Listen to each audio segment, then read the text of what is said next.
है और प्रोसेसिंग के बाद जो है ये messenger RNA mature messenger RNA में कन्वर्ट होगा और मैसेंजर आरएनए मैच्योर होने के बाद this will be transported to the cytosol where with the help of a ribosome it will be translated into a polypeptide or into protein.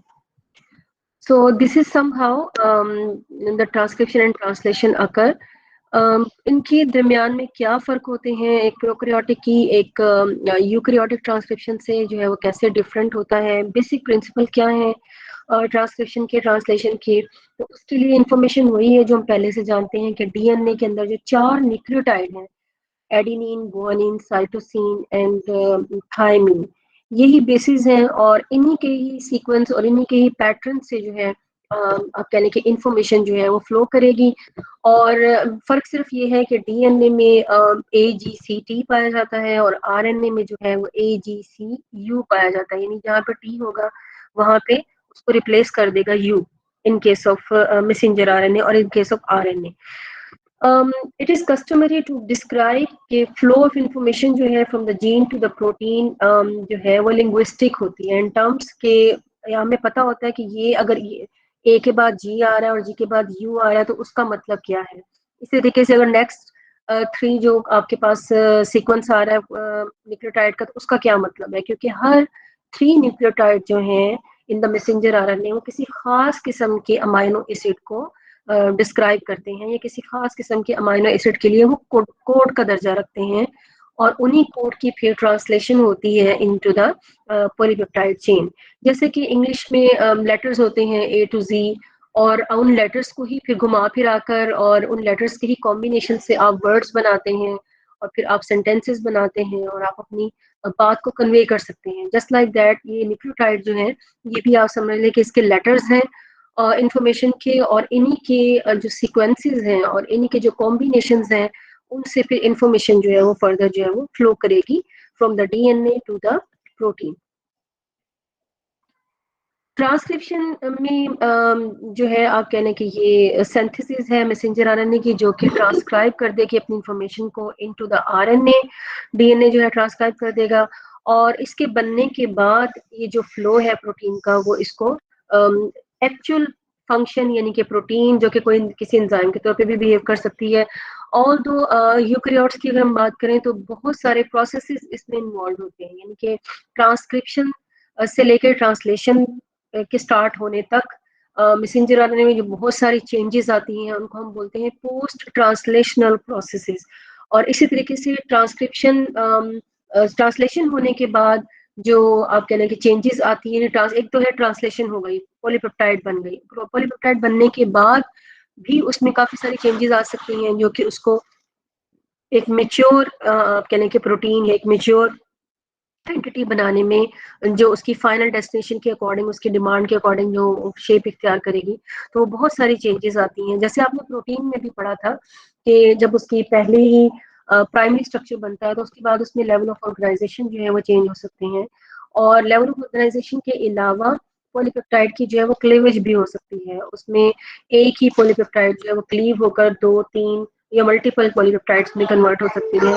तो इस तरीके से पोस्ट ट्रांसलेशनल चेंजेस जो हैं वो भी आ सकती हैं। तो यूकैरियोट्स में जो प्रोसेस है ट्रांसक्रिप्शन एंड ट्रांसलेशन का that is more complicated as compare to prokaryotes. तो हमेशा फिर जब हम एक्सप्लेन करते हैं अपनी अंडरस्टैंडिंग के लिए हमारा ज्यादा फोकस जो है वो प्रोकैरियोटिक जो है इंफॉर्मेशन के ऊपर होता है कि प्रोकैरियोट्स में ये प्रोसेस कैसे हो रहा है और इसको किस तरीके से डिस्क्राइब किया जाएगा।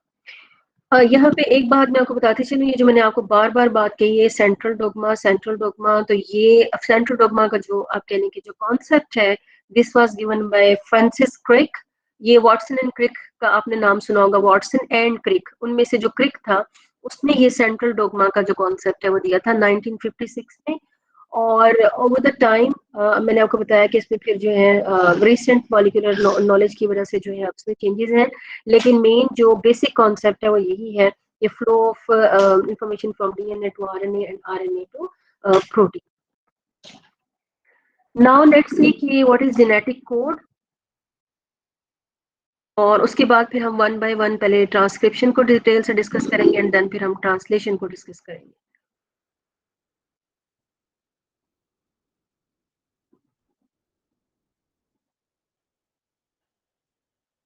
उन बच्चों से कहा करें जो लैटिन के लिए वेट कर रहे हैं कि वो टाइम पे आ जाया करें।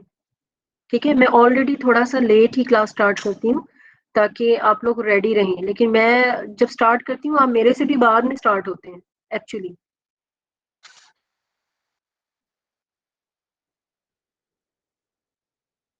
सो when biologist begin to suspect के इंस्ट्रक्शंस जो हैं प्रोटीन की सिंथेसिस के लिए जो डीएनए से इनकोड होती हैं, तो वो उनको फिर एक प्रॉब्लम जो है उन्होंने रिकॉग्नाइज की कि हमारे पास जो आप जानते हैं ना कि जो अमाइनो एसिड्स प्रोटीन बनाते हैं वो 20 अमाइनो एसिड्स हैं। मैंने ख्याल है कि मैंने आपको इनके स्ट्रक्चर्स भी याद करवाए थे। कहा था स्ट्रक्चर याद करने को, आपने अभी यस पेपर मैम। यस किया मैम। है? Yes ma'am. हम्म। और आपको याद है वहां पे मैंने आपको ये बात भी बताई थी कि इनकी दो तरह की रिप्रेजेंटेशन होती है। इनको 3 लेटर से भी आप रिप्रेजेंट कर सकते हैं अमाइनो एसिड्स को, 1 लेटर से भी रिप्रेजेंट कर सकते हैं, और दोनों यस ही मैम। मैंने आपको वहां पे दी हुई है और मैंने कहा हुआ है कि उसको आपने याद करना है। ठीक है, तो अब यहाँ पे यूज होंगी। तो प्रॉब्लम ये है कि वी हैव 20 जो है अमाइनो एसिड्स, और दूसरी तरफ अगर हम न्यूक्लियोटाइड को देखें तो वी हैव 4 न्यूक्लियोटाइड के जिनके कॉम्बिनेशन से अमाइनो एसिड बनेंगे। अब ये तो हम अब जानते हैं ना कि एक्चुअली 3 के कॉम्बिनेशन से जो है वो एक अमाइनो एसिड जो है वो 3 कॉम्बिनेशन के जो न्यूक्लियोटाइड है उसको रिप्रेजेंट करता है।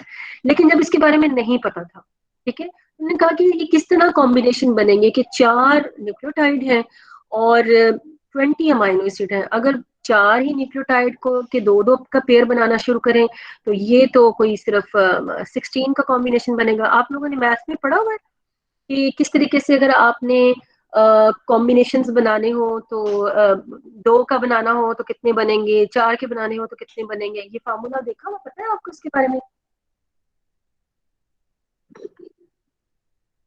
जी।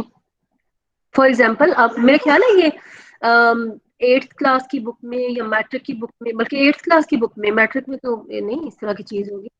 8th में ये कॉम्बिनेशंस होते हैं, स्टैट्स में भी सिखाए जाते हैं ये कॉम्बिनेशंस। मेरे ख्याल है कि छोटा सा पोर्शन अब मैट्रिक में स्टैट्स का भी आ गया है जिसमें आपको बताते हैं। फॉर एग्जाम्पल अगर आपके पास 4 डिजिट्स हैं, 2, 3, 4 एंड 5, ठीक है, तो आपसे कहा जाए कि उनके कॉम्बिनेशन बनाएं, तो आप पूछते हैं जी कितने के कॉम्बिनेशन बनाएं, 2 2 के कॉम्बिनेशन बनाने हैं, 3 3 के बनाने हैं, कि 4 4 के बनाएंगे? अगर 4 का ही बनाएंगे तो एक ही कॉम्बिनेशन बनेगा ना, ठीक है। और अगर आपसे कहा जाए 2 2 का बनाएं, तो फिर एक पहले को 2 को 3 के साथ रखेंगे, फिर 2 को 4 के साथ रखेंगे, फिर 2 को 5 के साथ रखेंगे, फिर फिर 3 को 4 के साथ रखेंगे। इस तरीके से कॉम्बिनेशन बनते हैं ना। तो बिल्कुल उसी तरीके से हम बात कर रहे हैं कि न्यूक्लियोटाइड है हमारे पास 4, ठीक है, और अमाइनो एसिड है 20। तो इनके कॉम्बिनेशन किस तरीके से बनाए जाएं कि ये 20 अमाइनो एसिड्स को जो है वो रिप्रेजेंट कर सके। तो इसका एक फार्मूला होता है, और वो फार्मूला ये होता है कि जितने आपके पास लेटर्स है ना, या जितने आपके पास डिजिट्स हैं जिनके कॉम्बिनेशन बनाने, जैसा कि मैंने आपको एग्जांपल में भी 4 बताए थे, 2 3 4 5, और मैं अब आपको न्यूक्लियोटाइड में भी 4 ही बता रही हूँ। एक कॉम्बिनेशन आपने बनाने हैं A G C और U के, ठीक है, और जो जितने डिजिट हों उनको आप रख देते हैं, उसको बेस बना लेते हैं, और जितने की कॉम्बिनेशन बनाने हैं उसको उसकी पावर दे देते हैं। जैसे अगर मैं आपको कह रही हूँ कि 2 2 की कॉम्बिनेशन बनाए तो उसकी 4 की पावर 2 कर देंगे, और उससे आपको टोटल नंबर ऑफ कॉम्बिनेशन पता चल जाएंगे। तो 4 की पावर अगर 2 होगी तो कितने बनते हैं, 16 बनते हैं, ठीक है। तो इससे हमें पता चला कि अगर 2 2 के कॉम्बिनेशन बनाए न्यूक्लियोटाइड के तो वो तो 16 बनेंगे। अब हमारे पास अमाइनो एसिड्स तो हैं 20। तो अब क्या करें, अब ये बाकी 4 अमाइनो एसिड्स के लिए कौन एज कोडॉन काम करेगा? तो इसके लिए फिर उन्होंने कहा कि ये अमाइनो एसिड्स जो हैं एक्चुअली ये एक से ज्यादा कोडॉन से भी रिप्रेजेंट हो सकते हैं, और इनके अंदर इसको हम बोलते हैं रिडंडेंसी पाई जाती है, यानी कि एक ही अमाइनो एसिड एक से ज्यादा जो है वो कोड से रिप्रेजेंट हो सके, या मल्टीपल कोडॉन्स जो हैं वो एक ही अमाइनो एसिड को जो है रिप्रेजेंट कर सके, तो इनमें रिडंडेंसी पाई जाती है। रिडंडेंसी हम बोलते हैं ज्यादती को, ठीक है, ज्यादा होने को, वाफिर होने को। तो रिडंडेंसी पाई जाती है, और इसलिए ये जो कोडॉन है कि एक्चुअली 2 का नहीं बल्कि ये 3 के कॉम्बिनेशन है, यानी कि 3 न्यूक्लियोटाइड जो है वो आपस में कॉम्बिनेशन बनाएंगे और उससे आपके पास एक कोड जो है वो जनरेट होगा। अगर आप उसी फॉर्मूले को जो अभी मैंने आपको बताया था कि आप जो बेसिक नंबर है उसको, जिनके कॉम्बिनेशन आपको बनाने हैं उनको बेस में रखें और जितने भी कॉम्बिनेशन बनाने हैं उसको पावर में ले जाएं। तो उस सूरत हाल में अब आपके पास न्यूक्लियोटाइड तो 4 ही हैं, बट नाउ मैंने आपसे कहा है कि आप इनके 3 की कॉम्बिनेशन बनाएंगे, तो अब पावर में क्या आ जाएगा 3, तो 4 रेज टू पावर 3, तो इस ये कितने बन जाएंगे जी, कौन बताएगा? 64 64 64 मैम। 4 अगर आपके पास तो, लेकिन अमाइनो एसिड तो हमारे पास कितने हैं? 3 है, मतलब ये 20 मिलेंगे, ये तो डन हो गई बात कि कौन है जो कौन है, तमाम के तमाम वो आ जाएंगे। रिडंडेंसी को सामने रखते हुए अगर आप जेनेटिक डायग्राम को जेनेटिक कोड के डायग्राम को अगर आप देखें, कॉम्बिनेशन आप खुद भी बना सकते हैं। आपने कभी चार्ट बनाया हुआ कौन का बना हुआ देखा हुआ? बना हुआ वैसे में देखा था। अच्छा, मैम आपने उसको देखा तो खुद बनाने की कोशिश की हुई है? No ma'am. मैं आपने बताया था। हाँ जी बेटा, ये बिल्कुल आप खुद बना आपने सकते हैं। बताया। हाँ जी, तो ये आप खुद से बना सकते हैं। आप एक तरफ जो है जितने आपके न्यूक्लियोटाइड है उनको रख लें, यू सी ए जी। इसी तरीके से आप जो उसके कॉलम्स हैं उनमें भी यही न्यूक्लियोटाइड रख लें, यू सी ए जी। और इसके साथ आप जो है ले आए इसके जितने ये न्यूक्लियोटाइड है इनको हर यू के अगेंस्ट भी इन चारों को, सी के अगेंस्ट भी चारों को, ए के अगेंस्ट भी चारों को, इस तरह जी के अगेंस्ट भी चारों को रख लें। और अब आपने इनके कॉम्बिनेशन बना लेने हैं। जैसा कि अब मैं अगर पहला कॉम्बिनेशन बनाऊं तो वो इस तरह बनेगा, ये यू, ये यू, ये यू और इसके साथ ये यू। ठीक है, तो ये क्या बना है? ये क्या बने? Triple U. ठीक है, अब अगर इसी में आप रहते हैं यू यू एंड नेक्स्ट क्या आ जाएगा? सी। सी। नेक्स्ट क्या आएगा? ए, यू यू एंड जी। यानी कि ये जो पैटर्न है, अच्छा पैटर्न भी आपने सेम रखना है, जो आपने कॉलम में अरेंजमेंट रखी है, जो आपने रोज में रखी है वही कॉलम में, यानी यू के बाद सी ही आना चाहिए, सी के बाद ए ही आना चाहिए और ए के बाद जी ही आना चाहिए। इसी तरह यहाँ पे भी आपने तरतीब गलत नहीं करनी, ऑर्डर उनका सेम होना चाहिए। तो फिर आप इसको, ये तो मेरे ख्याल है कॉम्बिनेशन तो आप आराम से बना लेंगे, U U C, U U triple U, U U C, U U A, U U G. इसी तरीके से यहाँ आ जाएंगे तो C U U, C U C, C U A, C U G and so on. ये सारे आपके सामने बन जाएंगे। अब हमने देखना एक्चुअली ये है कि आया ये तमाम जो है ये किस तरीके से कौन सी कहने अमाइनो एसिड को जो है वो रिप्रेजेंट करती है। ठीक है, तो उसके लिए सबसे पहला आपके पास जो आप कहने के यू यू के साथ यू यू और लास्ट लेटर जो है सिर्फ चेंज है। ठीक है, फर्स्ट 2 न्यूक्लियोटाइड सेम है और लास्ट जो न्यूक्लियोटाइड है ट्रिपलेट कोडॉन का लास्ट न्यूक्लियोटाइड जो है वो सिर्फ चेंज है। देखिए ना, यू यू, फिर एंड पे U, U U C, U U A, U U G, सिर्फ लास्ट वाला चेंज है। अच्छा, इसको अगर आप देखें तो पहले 2 जो कोडॉन है ये रिप्रेजेंट करते हैं PHE, फिनाइल एलानिन को। PHE फिनाइल एलानिन का ही रिप्रेजेंटेशन है ना। इसी तरीके से नेक्स्ट जो 2 हैं वो रिप्रेजेंट करते हैं ल्यूसीन को। इसी तरीके से अगर आप इसी के आ जाएं, एन सी के साथ जो चारों कॉम्बिनेशन है यू ए सी यू जी, सारे वही हैं जैसे कि यू वाले हैं, लेकिन ये सबके सब रिप्रेजेंट करते हैं ल्यूसीन को। ल्यूसीन के लिए यू यू ए भी है और ल्यूसीन के लिए सी यू वाले कॉम्बिनेशन भी है, यानी कि ये सब ये 6 के 6 जो हैं ये रिप्रेजेंट कर रहे हैं ल्यूसीन को। ठीक है, ओके। इसी तरीके से आप नेक्स्ट को भी देख सकते हैं, बहुत सारे कॉम्बिनेशन जो हैं वो आपके पास आ गए हैं कि 20 अमाइनो एसिड ये हमारे जो है ना वो इसमें पूरे हो जाते हैं।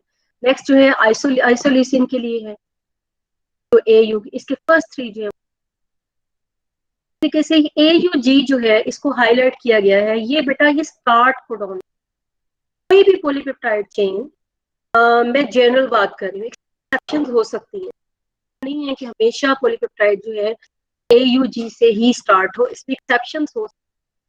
बेसिक कॉन्सेप्ट के लिए अगर आप इधर उधर ना जाएं और ये मत कहें कि अच्छा यूकैरियोट्स में क्या, यूकैरियोट्स में भी इवन AUG से ही स्टार्ट होता है। माइटोकॉन्ड्रिया का अपना जीनोम होता है, क्लोरोप्लास्ट का अपना जीनोम होता है, तो वहाँ पे भी स्टार्ट स्टॉप कोडॉन में डिफरेंसेस आ सकते हैं। तो इसमें चेंजेस आएंगे, उसके बारे में भी मैं आपको एक जो पैराग्राफ है वो दिखाती हूँ। AUG जनरली जो है वो स्टार्ट कोडॉन, हमेशा जब भी पॉलीपेप्टाइड चेन बनना स्टार्ट होगी, स्टार्ट जो है वो AUG, यानी कि सबसे पहला जो कोडॉन लगेगा ना मैसेंजर आरएनए में AUG होगा, या जहां से ट्रांसलेशन स्टार्ट होगी AUG से ही।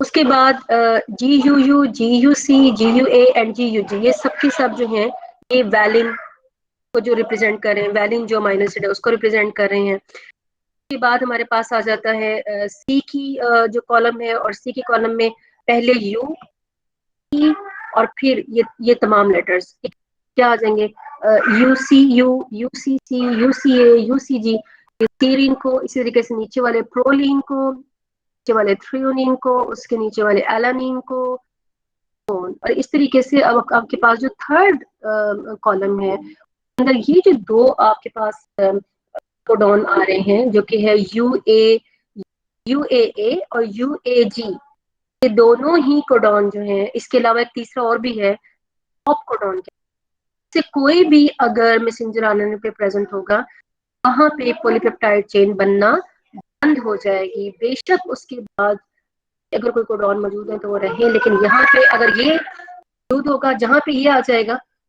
ये ट्रांसलेशन जो है वो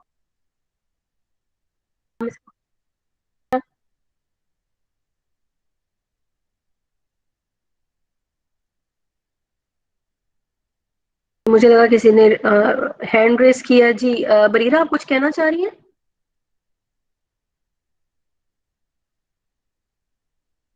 मैम। ओके बेटा, तो मैं बात कर रही थी कि इस तरीके से ये इसकी पूरी आप कह लें कि डिस्क्रिप्शन है, इस कोडॉन की पूरा एक टेबल है। ये टेबल आप दूसरे मुझे वैसे ये सिंपल लगता है, मैंने खुद जब याद किया था अपनी स्टूडेंट लाइफ में तो मैंने इसी को ही याद किया था, इसी के पैटर्न को ही किया था। लेकिन आपको अगर ये इंटरेस्टिंग ना लगे आप इसको इस तरीके से भी बना सकते हैं। रिप्रेजेंटेशन में मैं आपको दिखा देती हूँ जो कि है, एक मैंने साइड से जो थी, यहाँ पे देखिएगा बेटा, जी ये एक डोनट लाइक जो है रिप्रेजेंटेशन, ये भी आप इसकी कर सकते हैं। ये जो रिप्रेजेंटेशन है, यानी कि आप चारों न्यूक्लियोटाइड को एक दफा यूं लिख लें, फिर हर एक के वो सेक्शंस बना लें, और हर एक में अगेन जो मैंने आपको बात कही थी कि आपने ऑर्डर चेंज नहीं करना, UCAG, UCAG, UCAG and UCAG, और फिर U के आगे भी UCAG, C के आगे भी UC। बात वही है, प्रेजेंटेशन का तरीका जो है वो मुख्तलिफ है। अगर आपको ये इंटरेस्टिंग लगे तो आप इसे याद कर ले, लेकिन याद जरूर करना है। तो ये मत समझना कि ये बहुत आसान है और ये ऐसे ही है। तो आप यूटिलाइज करेंगे in the transcription and in the translation, आपके ये में आएगा। ठीक है, तो यहाँ पे फिर वो भी साथ में लिखा हुआ है, मीन वाला है AUG, ये जो होता है ये मैथियोनिन को रिप्रेजेंट करता है बेटा, और ये स्टार्ट कोडॉन है, और इसी तरीके से स्टॉप कोडॉन जो है वो इस वाली कैटेगरी में आते हैं वाली की, और इसमें ये है आपके पास UAA और UAG, ये दोनों स्टॉप हैं। UEA ये भी स्टॉप तरीके से भी आप इसको लिख सकते हैं। ओके इसके अलावा बेटा मैं बात कर रही थी कि देयर आर सम एक्सेप्शंस कि जिनमें स्टॉप कोडॉन और स्टार्ट कोडॉन की भी हम स्टार्ट कोडॉन जो है वो चेंज भी हो सकते हैं, जैसे भी है स्टार्ट कोडॉन के बारे में कि some alternative start codon are also में भी, लेकिन बेसिक यही है, AUG ही है। लेकिन इसके अलावा मैंने आपको बताया ना एक्सेप्शंस हो सकते हैं। अल्टरनेट कोडॉन जो है डेफिनेटली वो फिर अल्टरनेट ही अमाइनो एसिड को फिर वो मैथियोनिन को कोड करेंगे, क्योंकि AUG ने मैथियोनिन को कोड, अगर कोड चेंज होगा तो अमाइनो एसिड भी चेंज हो जाएगा। स्टार्ट अमाइनो एसिड के start amino acid of the या थिएटर जो है पॉलीपेप्टाइड के तौर पे वो काम करेगी। और इसी तरीके से फिर क्योंकि अगर कोड चेंज होगा तो अमीनो एसिड चेंज होगी तो फिर ट्रांसफर आरएनए भी उसके हिसाब से ही जो है वो पहला आके लगेगा। हमेशा जो नॉर्मल पॉलीपेप्टाइड्स है उनमें तो आरएनए वो लगता है ना आगे सबसे पहले जो जिसके पास मेथियोनीन होती है। तो डॉन एयूजी जो स्टार्ट कोडॉन का पैराग्राफ 1 मिनट अब से इसको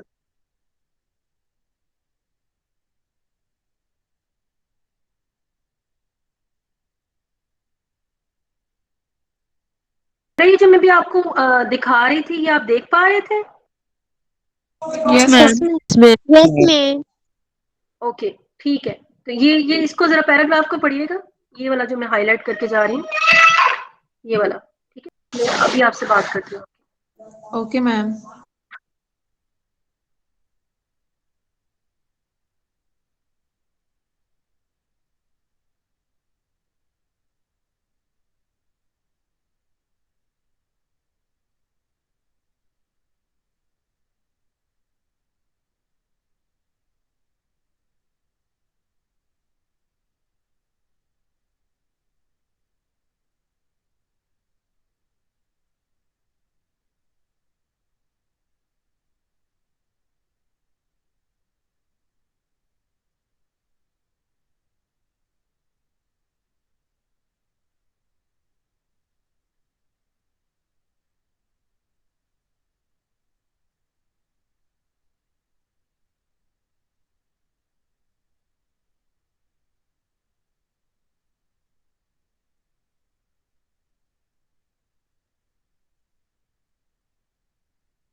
जी बेटा आपने रीड किया इसको? आपने देखा कि किस तरीके से जो कोडॉन है स्टार्ट कोडॉन इसमें जो है वो चेंजेस हो सकती हैं। जैसे प्रोकैरियोट्स में हमने देखा कि 83% जो है वो AUG ही, जो मैंने आपको बताया कि स्टार्ट कोडॉन है बेसिकली, उसके तो वो इस्तेमाल करते हैं, लेकिन इसके अलावा GUG, UUG इसको भी स्टार्ट कोडॉन के तौर पे इस्तेमाल हो सकता है इन 3% केसेस एंड इन 14% केसेस। लेकिन मेजॉरिटी ऑफ द केसेस में AUG जो है, जो मेथियोनिन को कोड करता है, वो ही एज स्टार्ट कोडॉन जो है इस्तेमाल होता है। इस तरह लैक ए, लैक आई जो कोडिंग रीजन्स हैं इकोलाई के, ये लैक ओपिरॉन हम पढ़ेंगे भी, इसके ओपिरॉन का हिस्सा है। ओपिरॉन आप कह लें कि हम बोलते हैं जिसमें मल्टीपल जीन्स जो हैं वो सेम रेगुलेटरी सीक्वेंस से रेगुलेट करते हैं, तो उसको कलेक्टिवली हम ओपिरॉन बोलते हैं। तो ये जो लैक ओपिरॉन है ये उसके हिस्से हैं, लैक आई जीन और ये लैक ए जीन को रिप्रेजेंट कर रहा है। तो इनकी वो कह रहा है कि जो स्टार्टिंग कोडॉन है, they don't have AUG as start codon and they instead use as UUG and GUG as initiation codon respectively. जो लैक A है वो UUG यूज करता है और जो लैक I जीन है वो GUG एज स्टार्ट कोडॉन जो है वो इस्तेमाल करता है। इसी तरीके से मेमेलियंस यानी कि यूकैरियोट्स जो हैं हमारे, और हम खुद भी उसमें शामिल हैं, उनके अंदर भी जो स्टार्ट कोडॉन है वो मेथियोनिन के अलावा भी हो सकता है, जैसे कि अमाइनो एसिड ल्यूसीन भी जो है वो एज स्टार्ट कोडॉन जो है वो इस्तेमाल हो सकता है, जो कि ल्यूसाइल ट्रांसफर RNA जो है उसके जरिए फिर वो आपके इंसर्ट होगा। और माइटोकॉन्ड्रियल जो जीनोम होता है उसके अंदर AUA एंड AUU, ये ह्यूमन बीइंग की बात हो रही है, AUA एंड AUU, ये और GUG एंड UUG जो है प्रोकैरियोट्स में एज स्टार्ट कोडॉन GUG और UUG की तो मैंने आपको नीचे बात बता दी इकोलाई में, और ह्यूमन बीइंग में AUA एंड AUU जो है वो स्टार्ट कोडॉन है। इस तरीके से स्टार्ट कोडॉन में एक्सेप्शंस कैन बी देयर, और जरूरी नहीं है कि हमेशा AUG ही हो, लेकिन जनरली मतलब अगर इन एक्सेप्शंस को अगर हम इग्नोर कर दें कि इनकी तादाद कम है, तो जनरली यू कैन से, अगर आपसे कोई सिंगल पूछे कि स्टार्ट कोडॉन कौन सा होता है, तो फिर आप उसको AUG ही बताएंगे, बजाय इसके कि आप डिटेल में चले जाएं। बट अगर डिटेल से रिलेटेड क्वेश्चन हो तो फिर आपको पता होना चाहिए कि स्टार्ट AUG के अलावा और कौन कौन से जो है वो स्टार्ट कोडॉन के तौर पे इस्तेमाल हो सकते हैं। फिर आपके पास ये 4 आ जाएंगे, AUA, AUU, GUG and UUG, depending on कि आपसे प्रोकैरियोट्स का पूछा गया है या कि यूकैरियोट्स का पूछा गया है। ओके बेटा, जेनेटिक कोड की हम बात कर रहे हैं, और मैंने आपसे बात की है कि इस तरीके से ये जो ट्रिपल न्यूक्लियोटाइड हैं जिनके 64 जो है वो आपके पास नंबर बनते हैं इन कोडॉन के, और ये कोडॉन में डीजेनरेसी या रिडंडेंसी पाई जाती है। और डीजेनरेसी ये है कि मतलब किसी एक, कोई एक जो है वो किसी एक के लिए स्पेसिफिक नहीं है, लेकिन कुछ ऐसे भी हैं जैसे कि आपके पास ये जो स्टार्ट कोडॉन की हमने एग्जांपल ली है, तो AUG मेथियोनिन को ही रिप्रेजेंट करता है, और AUG के अलावा कोई भी कोडॉन ऐसा नहीं है जो कि मेथियोनिन को कोड कर सके। आप पूरे को ढूंढ लें, किसी और जगह पे मेथियोनिन नहीं लिखा हुआ, तो मेथियोनिन की जब भी जरूरत पड़ेगी तो वो AUG से ही रिप्रेजेंट होगा। ठीक है, इसके अलावा ल्यूसीन और आइसोल्यूसिन के लिए तो मल्टीपल हैं।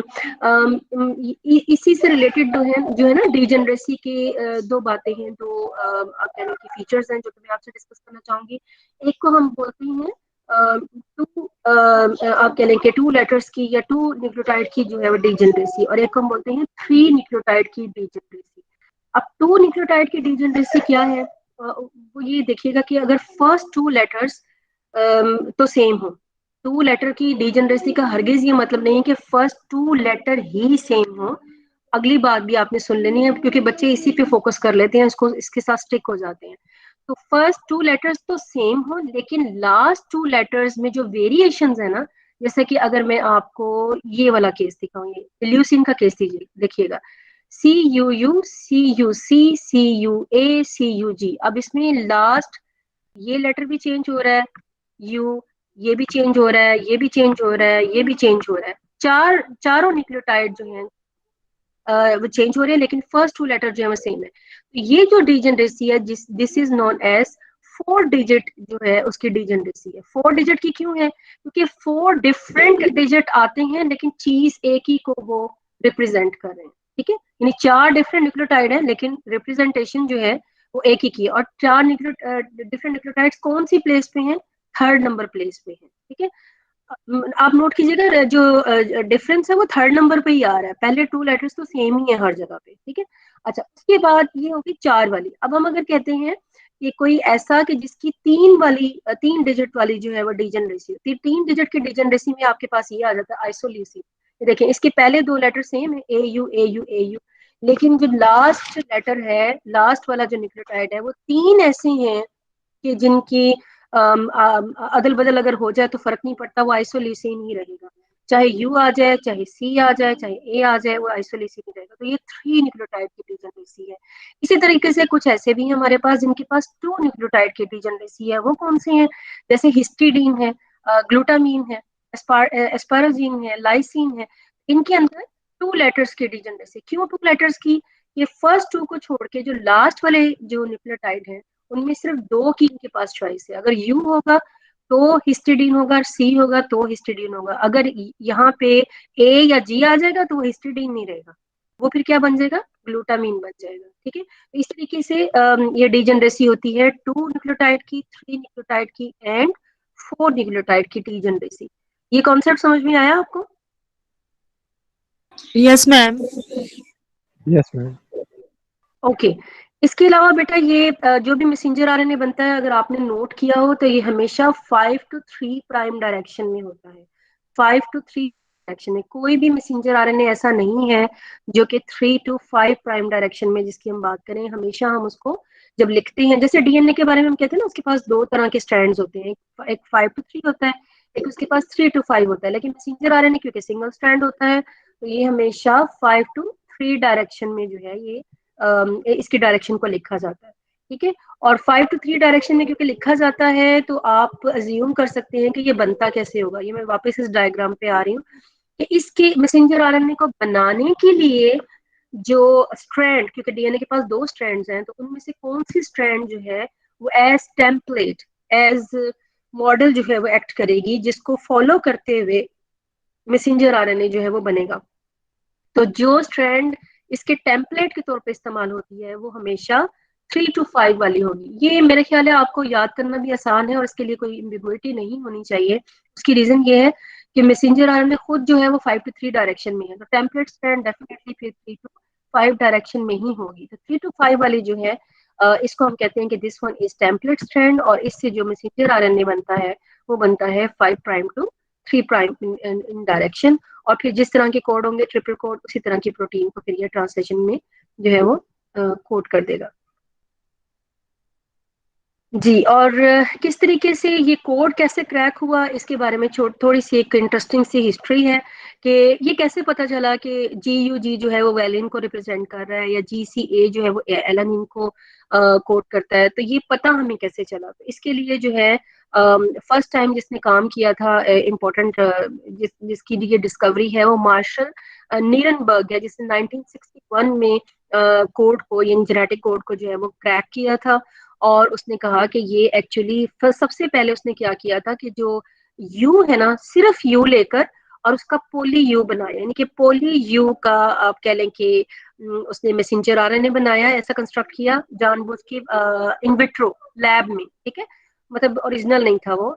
और पोली यू बनाकर और उसको एक टेस्ट ट्यूब में डाल के उसके अंदर मिक्सचर डाल दिया अमाइनो एसिड्स का, राइबोसोम का, और जो जो प्रोटीन सिंथेसिस की रिक्वायरमेंट होती है ना, उसके कंपोनेंट्स उस टेस्ट ट्यूब में डाल दिया। एंड देन उसने फिर आर्टिफिशियली जब उसको ट्रांसलेट करवाया इस तरीके से, तो उसको पता चला कि इससे बनने वाली जो प्रोटीन थी उसके अंदर सिर्फ एक ही अमाइनो एसिड था। यानी प्रोटीन तो उतनी ही लंबी थी जितना जितना कि स्ट्रैंड लंबा होगा, जितने न्यूक्लियोटाइड उसके अंदर होंगे और ट्रिपलेट होंगे, लेकिन उसके अंदर अमाइनो एसिड सिर्फ एक ही तरह का था, क्योंकि उसने सिर्फ यू को जो है वो पॉलीमराइज किया था। तो ट्रिपल यू जो है वो फिनाइल एलानिन को जब रिप्रेजेंट करता है, तो phenyl alanine, phenyl alanine, phenyl alanine, इस तरीके से रिपीटेडली एक ही अमाइनो एसिड जो है वो बार बार लगातार एक पॉलीपेप्टाइड बनाने के लिए इस्तेमाल हुआ। तो ये फर्स्ट आप कह लें कि कोड था जो डी जनरेट हुआ था, नीरनबर्ग ने किया था, मार्शल नीरनबर्ग ने 1961 में। और उसके बाद फिर जब एक बन गया तो फिर उसके बाद फिर AAA, GGG, CCC को भी कर दिया गया। एंड क्योंकि ये सिंपल थे ना कि रिपीटेडली एक ही यूनिट बार बार रिपीट हो रहा था। और उसके बाद फिर कॉम्बिनेशनल जो थे, यानी कि AUG, AUC, फिर उनको भी जो कॉम्बिनेशनल न्यूक्लियोटाइड थे फिर उनको भी किया गया, और फिर उनसे हमें पता चला कि इनमें से कुछ जो हैं वो किसको अमाइनो एसिड को रिप्रेजेंट करते हैं, कुछ जो है वो स्टॉप के तौर पे काम करते हैं, कुछ जो है वो स्टार्ट के तौर पे काम करते हैं। तो ये सारी चीजें जो है ये फिर बाद में आहिस्ता आहिस्ता पे डिस्कवर हो गई, लेकिन फर्स्ट डिस्कवरी जो थी वो ट्रिपल यू न्यूक्लियोटाइड की थी। इसके अलावा ये जो जीन्स में आप कहने के जेनेटिक कोड में रिडंडेंसी तो जरूर पाई जाती है, यानी कि मल्टीपल आप कह लें कि कोडॉन जो है वो एक अमाइनो एसिड को रिप्रेजेंट करते हैं, लेकिन रिडंडेंसी के साथ इसमें एम्बिगुइटी कोई नहीं है। ये मैंने हाईलाइट भी किया हुआ यहाँ पे कि रिडंडेंसी तो ये है ना कि मल्टीपल कोडॉन एक अमाइनो एसिड को रिप्रेजेंट करें, लेकिन एम्बिगुइटी कोई नहीं है, यानी कि इनको कोई शक नहीं है जो अमाइनो एसिड जिस कोडॉन का अमाइनो एसिड है ये उनके अलावा वो किसी और कोडॉन से आप कह लें कि जो है वो उसके अलावा कोई और अमाइनो कोडॉन उस अमाइनो एसिड को रिप्रेजेंट नहीं कर सकता। तो एम्बिगुइटी उसमें कोई नहीं है, specificity is there, although redundancy is also there, लेकिन स्पेसिफिसिटी भी साथ है। अगर वो कह रहे हैं ना कि इस पूरे 64 में से 6 जो है वो उस अमाइनो एसिड के कर सकते हैं, तो उन 6 के अलावा कोई और कोडॉन जो है वो उस अमाइनो एसिड के लिए नहीं होगा। या अगर हम इस रिडंडेंसी को छोड़ भी दें और एयूजी पे ही फोकस करें कि स्टार्ट कोडॉन जो एयूजी है वो मेथियोनिन को ही बनाता है, तो मैंने आपको बताया ना कि कोई भी और कोडॉन जो है अगर मेथियोनिन को बनाता तो वो उसकी रिडंडेंसी होती, लेकिन उन दो के अलावा अगर कोई और ना बना पाता तो ये उसकी आप कह लें कि स्पेसिफिसिटी होती, ठीक है, उनके स्पेसिफिक हो जाता। तो वो ऐसे ही है कि जिनके पास मल्टीपल कोडॉन भी मौजूद है लेकिन वो भी स्पेसिफिक है, और उनके अलावा कोई और कोडॉन में ये नहीं हो सकता कि गलती से मैथियोनिन की जगह जो वो आर्जिनिन आ जाए, ये नहीं हो सकता कि ल्यूसिन की जगह आइसोल्यूसिन आ जाए, गलती होगी, एरर नहीं है, specificity is there, although redundancy is also there. तो इसके साथ ही हमारा जो आप कह लें कि जो फ्रेम है और जेनेटिक कोड है ये क्रैक हो चुका है, और अब हम इसको जो है फर्दर इस्तेमाल करेंगे अपने ट्रांसक्रिप्शन और ट्रांसलेशन में इन द नेक्स्ट लेक्चर। और इसको बेटा पढ़ लीजिएगा, आज मैं इसके नोट्स भी पोस्ट कर दूंगी। मुझे आपने व्हाट्सएप में भी रिक्वेस्ट भेजी हुई है कि मैडम वो वीडियोस को अपलोड कर दें, बेटा मुझे बिल्कुल टाइम नहीं मिला। कल मेरे कुछ गेस्ट आए हुए थे और मैंने सोचा था कल का मैंने ना कोई 8-10 वीडियोस मेरी जो है वो अपलोड होने वाली रहती हैं, लेकिन मुझे ना एक दफा मैंने उस वीडियो को पोस्ट करी थी तो मुझे पता चला कि जो जो बच्चे क्लास को अटेंड करते हैं ना उनकी ईमेल्स में भी ये वीडियो चली जाती है। Is it so? आपने कभी चेक किया अपनी ईमेल में? Yes, वो जो ma'am. बच्चे क्लास में अटेंड कर रहे होते हैं, Yes, हाँ ma'am. जी, उन बच्चों की ईमेल्स में भी मैं जितनी भी रिकॉर्ड करती हूँ सब रिकॉर्डिंग उनके बच्चों के ईमेल में ऑटोमेटिकली चली जाती है। एक्चुअली ये उन निकम्मे बच्चों के लिए जो क्लास अटेंड नहीं करते, ठीक है। तो मैं सच्ची पूछे ना तो मैं थोड़ी सी इस वजह से भी रिलैक्स हो गई हूँ कि जो नलायक हैं जो क्लास नहीं अटेंड करते तो उनको थोड़ी सी सजा तो मिलनी चाहिए, और अगर सजा नहीं तो फिर वो आप लोगों से रिक्वेस्ट करें कि हमें दे दें। और मुझे इतनी मेहनत करनी पड़ती है, मैं पहले इसको आप लोगों की खातिर शॉर्ट्स डाउनलोड करती हूँ, शॉर्ट साइज करती हूँ, फिर अपलोड करती हूँ यूट्यूब पे, एंड देन फिर मैं आपको लिंक भेजती हूँ। तो अगर तो मेरे को सफिशिएंट टाइम हो, जो कि अमूमन वीकेंड्स पे ही होता है, तो फिर तो मैं इसको आसानी से कर लेती हूँ। लेकिन अब जैसे कि मेरे बहुत बिजी वीकेंड्स गुजर रहे हैं क्योंकि मेरी बच्ची की भी ऑनलाइन धड़ाधड़ क्लासेस चल रही हैं, और ऑनलाइन क्लासेस का मतलब है कि सब कुछ बच्चे को खुद ही कराना है, क्योंकि छोटे बच्चों को तो आपको खुद पढ़ाना होता है ना। स्कूल में तो टीचर पढ़ा देते हैं, लिखवा देते हैं, लेकिन यहाँ पे तो खुद पकड़ के करवाना पड़ता है। तो मुझे उसके लिए काफी टाइम लगाना पड़ा है, जिसकी वजह से जो है ना मैं अब वो टाइम नहीं दे पाई, लेकिन मैं कर दूंगी। मैं इस मामले में बहुत सख्ती नहीं करूंगी, लेकिन थोड़ा सा उनको भी अब इसको फेस करना पड़ेगा। अगर क्लास नहीं लेते तो फिर आप लोगों से रिक्वेस्ट करें जो क्लासेस लेते हैं कि वो शेयर कर दें उनके साथ, फिर उसको ईमेल कर दें या शेयर कर दें। तो इस तरीके से चॉइस इज देयर, ऐसा नहीं कि आपके पास वीडियो है ही नहीं। हाँ ये है कि मैंने जीसीआर पे पोस्ट नहीं की, ये एक मैम जी बेटा। मैम ऐसे होता है कि जो वीडियो टीचर्स जीसीआर पे अपलोड करते हैं वही हमें ईमेल आती है, अदरवाइज उसके अलावा तो कोई भी नहीं होती, जैसे बेटा आप कह आती है, रही हैं। उसके अलावा आती है, जैसे अभी मैंने रिकॉर्ड की है ना, ये जो अभी मैंने रिकॉर्ड की है, ठीक है। जी तो मैम। अब इसको मैं जीसीआर पे पोस्ट नहीं करती, नहीं पोस्ट कर रही। अब आप अपनी ईमेल पे जाके देखना कि इसकी जो रिकॉर्डिंग है वो आपके पास आई है कि नहीं, आज की जो वीडियो है, ओके मैम। ये जरा चेक जी करना। मैम देख। Okay ma'am. ये उस पे नहीं है, यूपीएस पे ये वाला है, ये ऊपर वाला है, ठीक है। उसको चेक करना फिर मुझे बताना। मेरा ख्याल है कि आती हैं वीडियोस। नो मैम, नहीं आती। मैम अभी तक तो नहीं आई। अच्छा, ऐसे होता नहीं है वैसे, क्योंकि वो ना ऊपर लिखा हुआ मैम आता है वो असल में कि ना जितने भी बच्चे क्लास में मौजूद है ना, उनके ईमेल्स पे, वो जिससे उन्होंने ज्वाइन किया होता है ना, उनके ईमेल्स पे वो वीडियोस चली जाती है, उसका रिकॉर्ड। मैम वो एक्चुअली ऐसा होता होगा कि जीसीआर पे जो भी चीज आती है ना, तो उस चीज का हमें ईमेल आती है। नहीं, वो तो आती है, वो तो मुझे पता है, वो तो अलर्ट आते हैं ना आपको, वो तो क्लास में कोई चीज पोस्ट हो, कुछ भी एक्टिविटी हो तो उसके अलर्ट्स आते हैं आपको, वो अलग बात है। ये एक प्रॉपर ईमेल आती है गूगल की तरफ से, जैसे मुझे आती है ना रिकॉर्डिंग की, इस तरीके से उन लोगों को भी आती है जिन्होंने क्लास को अटेंड किया होता है। आनी चाहिए, लेकिन चलिए बहरहाल मैं इसको रिकन्फर्म कर लूंगी दोबारा, और ना भी हुआ तो मैं कर तो दूंगी, लेकिन टाइम लग जाएगा, इसको हो सकता है 1-2 दिन और लग जाए, ठीक है, बट 1-2 दिन से ज्यादा नहीं इंशाल्लाह। ओके, तो ये एक रिडंडेंसी से रिलेटेड तो नहीं है, लेकिन ये एक ऐसे जीन को जो है वो आप कह लें कि ये जो जीन की यूनिवर्सलिटी है, यानी कि एक जो कोडॉन है, वो ही कोडॉन बैक्टीरिया में भी इस्तेमाल हो रहा है, वही कोडॉन जो है वो ह्यूमन में भी इस्तेमाल हो रहा है, वही कोडॉन जो किसी और ऑर्गेनिज्म में भी इस्तेमाल हो रहा है। मतलब कि देखिए डिफरेंट डिफरेंट तरह के ऑर्गेनिज्म है, कोई बर्ड है, कोई मैमल है, कोई इंसेक्ट है, कोई यूनिसेलुलर इतना छोटा है कि हम उसको आम आंख से देख भी नहीं पाते, और कोई हम जैसा जिसको हम अल्लाह ताला ने अशरफुल मखलूकात का है। तो इतनी वैरायटी ऑफ ऑर्गेनिज्म है, लेकिन उनके अंदर जो कोडॉन है वो सेम तरह की अमाइनो एसिड को कोड कर रहे हैं। तो इसी का बेनिफिट उठाते हुए जो हमारे बायोटेक्नोलॉजिस्ट हैं, उन्होंने फिर क्या किया कि ये एक ऑर्गेनिज्म है, ये जिसके अंदर ये टोबैको प्लांट है, जिसके अंदर जानबूझकर जो है एक ऐसा आप कहने के जीन इंसर्ट किया कि जो कि जिसकी वजह से फायर फ्लाई का पता है ना, जो चमकते हैं जुगनू, उन उसका जीन पकड़ के तो टोबैको के प्लांट में जो है इंसर्ट कर दिया। तो आप देखिए कि ये टोबैको का प्लांट जो है वो फ्लोरिसेंट हो गया, ठीक है, मतलब ये आप कह लें कि ये शाइन करने लग गया, जस्ट लाइक बिकॉज इसके अंदर जो बायोटेक्नोलॉजी के जरिए जीन इंसर्ट किया गया था वो फायरफ्लाई का किया गया। इसी तरीके से जेलीफिश के अंदर भी कुछ जेलीफिश हैं जो कि फ्लोरिसेंट करती हैं, अंडर द वाटर फ्लोरिसेंट करती हैं, उनमें से जो है वो रोशनी निकलती है। तो ये उसका एक जीन उठाकर, तो रिसर्चर ने क्या किया हुआ कि ये फ्लोरिसेंट प्रोटीन का जीन उठाकर तो उसको ये पिग में डाल दिया। तो आप देखिए इसकी नोज और इसके जो टोज हैं, ये और कुछ कुछ इसकी स्किन जो है, लेकिन ज्यादा प्रोमिनेंट जो है वो इसके ये हिस्सा है, माउथ वाला, ये नोज वाला हिस्सा, नोस्ट्री वाला, और इसके टोज जो है वो ज्यादा प्रोमिनेंटली आप देख सकते हैं कि ये जब इसका जाइगोट बना था ना इस पिग का, उस जाइगोट के अंदर उन्होंने उस जीन को इंसर्ट करवा दिया आर्टिफिशियली, ठीक है, और वो उसके अंदर एक्सप्रेस हो गया, और ये जो पिग है ये फ्लोरिसेंट हो गया। तो क्यों हो गया ये फ्लोरिसेंट, क्यों इसने इसको एक्सेप्ट कर लिया?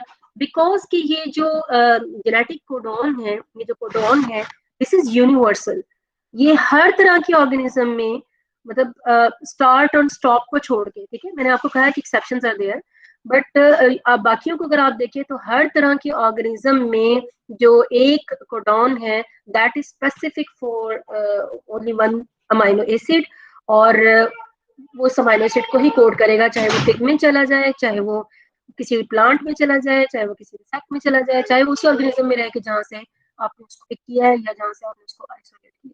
So this was interesting related to the universality of genetic codon. इसके बारे में फिर आप बेटा इसको पढ़ लीजिएगा, अगर कोई क्वेश्चन हो तो वो फिर हम नेक्स्ट क्लास में इसको हम डिस्कस कर लेंगे, और ये फर्दर अप्लाई भी होगा इनटू द ट्रांसलेशन, तो वहाँ पे अलग से फिर दोबारा से भी हम इसको थोड़ा बहुत इसका टच लेते रहेंगे, बट मेनली जो इसका कंसर्न था वो यहाँ पे था। और एक और चीज जो कि एक्सेप्शन ही है, अगेन एक्सेप्शन ही है, और उन्हीं ऑर्गेनिज्म में एक्सेप्शन है जो कि ये मैं हाईलाइट कर रही हूँ कि एक अमाइनो एसिड है पायरोलाइसिन। अब पायरोलाइसिन जो है वो ह्यूमन बीइंग में नहीं होता, आम दूसरे ऑर्गेनिज्म में नहीं होता, लेकिन ये आर्की में होता है। बैक्टीरिया की जो एक आप कह लें कि जो एंशिएंट टाइप के जो बैक्टीरिया हैं उनको आर्की वाली ब्रांच में जो है वो डाइवर्ट करते हैं, तो उनके अंदर सिर्फ ये अमाइनो एसिड पाया जाता है, पायरोलाइसिन अमाइनो एसिड, ठीक है। तो ये उसका फिर डेफिनेटली कोड जो है अमाइनो एसिड है, क्योंकि और ये अमाइनो एसिड और किसी में तो है नहीं, तो फिर वहां पे फिर ये डिफरेंट हो जाएगा उसका जेनेटिक। इसी तरीके से सेलिनोसाइस्टीन जो है ये भी आर्की में पाया जाता है, तो ये भी एक आप कह लीजिए डिफरेंट है, जो कि बैक्टीरियल प्रोटीन में जो है वो मौजूद होता है। और इस तरीके से ये दो ऐसे अमाइनो एसिड हैं जो कि नॉर्मली ऑर्गेनिजम्स में नहीं पाए जाते, लेकिन ये आर्की में और बैक्टीरिया में ये सेलेनोसिस्टीन और पायरोलाइसिन जो है, ये 2 ऐसे अमीनो एसिड हैं जो कि डिफरेंट है और इन्हीं ऑर्गेनिज्म में है। तो इनके अलावा और किसी ऑर्गेनिज्म में ये मौजूद नहीं है। तो इसके लिहाज से फिर जेनेटिक कोड में कोई चेंज आ सकती है। Otherwise there is universality, general है और स्पेसिफिक है, एम्बिगुइटी कोई नहीं है, redundancy is there but no ambiguity and specificity is also there. ठीक है, इसके साथ ही हमारा आज का लेक्चर खत्म होता है। अगर कोई क्वेश्चन हुआ तो आप उसको लिख लें या मुझसे फिर नेक्स्ट लेक्चर में पूछ सकते हैं। वीडियो मैम आपने कोई क्वेश्चन पूछना है तो आप पूछ सकते हैं। जी बेटा। मैम मैम आपने कल क्विज